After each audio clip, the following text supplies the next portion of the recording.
Unicorn bs6 மாடலுக்கு engine oil எப்படி மாற்றுதுன்னு பார்க்கலாம். இன்ஜினுக்கு கீழே 12 mmல ஒரு போல்ட் இருக்கும், அதான் ட்ரைன் போல்ட். இன்ஜின் ஆயில் கழட்டி விடுறதுக்கு 12 mm ரிங்ஸ் வச்சு அது கழட்டிக்கங்க. ஆயில் ஃபுல்லாக ட்ரைன் ஆன பின்னாடி மறுபடியும் அதே போல்ட்டை நம்ம அதே இடத்துல ஃபிக்ஸ் பண்ணிடுங்க.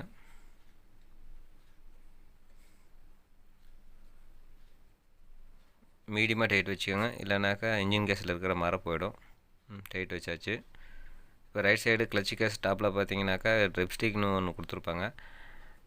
அந்த டிப்ஸ்டிக் கழட்டிட்டிங்கன்னா அது வழியாக நம்ம ஆயில் ஊற்றிக்கலாம். ஹோண்டா பொறுத்த வரைக்கும் bs6 யூனிகானுக்கு தனி கிரேட் ஆயில் யூஸ் பண்ணுறாங்க.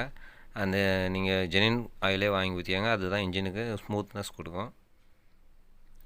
அவ்வளோதான். ஆயில் ஊற்றி பிடிச்ச உடனே டிப்ஸ்டிக் போட்டு க்ளோஸ் பண்ணிவிடுங்க. தேங்க்யூ ஃபார் வாட்சிங்.